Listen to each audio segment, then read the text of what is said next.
M0FXB still playing around with my car. I'm going to test the voltage that's coming out of the cigarette lighter. So we just look here. So where is it on these? You just push that down, look.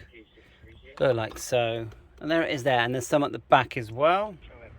And we look here at the back, and we've got a couple. No, we've got one here at the back. And there's even an auxiliary, which is quite good. Comes in handy. So we're back inside. I'll tell you what, I can't find the auxiliary connector at the front. There's just that one that's at the back, which isn't that far away, and a lead could reach. I was looking for it at the front. And also I haven't worked out how to connect a phone to this, but it seems to me like you need a kit. But anyway, for now, let's plug this adapter in here. And we're getting a red light straight away. Now let's test the voltage. I've got one of these like cheapy Chinese things, but it is quite snazzy actually for a tester. Looks the part. So we're just going to plug it in, and it should give us voltage as well as amps. Let's have a look. Alright, well it's giving us the volts, which is good. I think we see the amps once it starts to draw. So hopefully it won't blow the fuse. So let's plug in my hotspot. You can't see much, but there's my Anytone 878, and then we've decided to do this hotspot first. So we got our usual DV Mega Jumbo hotspot. There you are, the usual one, already on DMR. I've actually got my dual DMR one here as well, with a Nexian screen and a Raspberry Pi. So I might try that and see what amps it draws. But let's just take it step by step. So first thing is, with these testers, you have got an actual out. So we can actually put it in there. It will start to fire up my hotspot, which is just coming to life. But it'll also tell us what it's drawing. So if you look there, it's drawing, not a lot, 0.2 amps, so it's quite low. Let's let the thing boot up, and then we'll get to life, and then we'll see if we can actually get a contact on DMR. So I've set my Anytone 878, the one with the green button, APRS receive.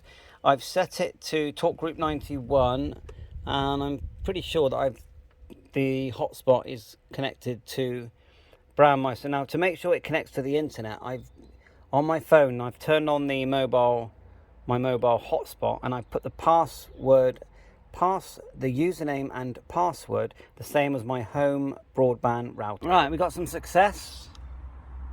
Roger, Roger. Yes, we're into the afternoon here, and we've got a nice sunny day, clear skies, and looking for some good propagation on the HF bands later. Over.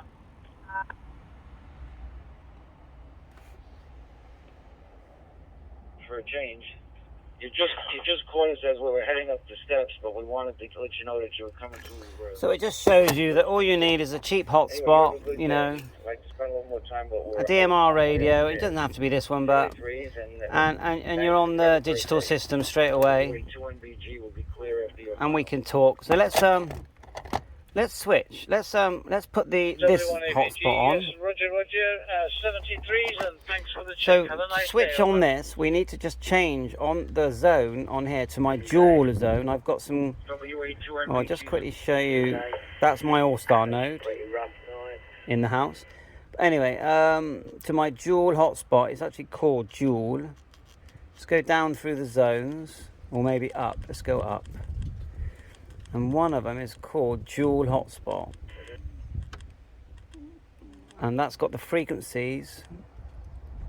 There it is. There, I've selected it in the menu. Select dual hat. Select. So we're on the dual hat, and we're still on Talk Group 91. So that'll be a different frequency than this one. So we'll unplug this one and plug it into the other one. Now we're going to see what the amps are that are being drawn with the Nexian screen and the Raspberry Pi 3.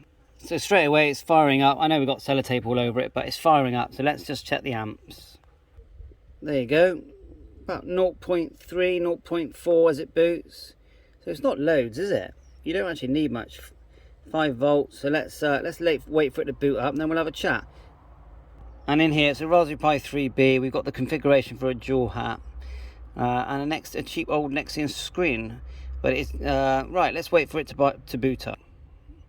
Right, I think it normally takes about a minute, and again it's going to link its internet to my mobile phone hotspot. Yeah, in this case it hasn't connected to the internet, so I'm not really sure why.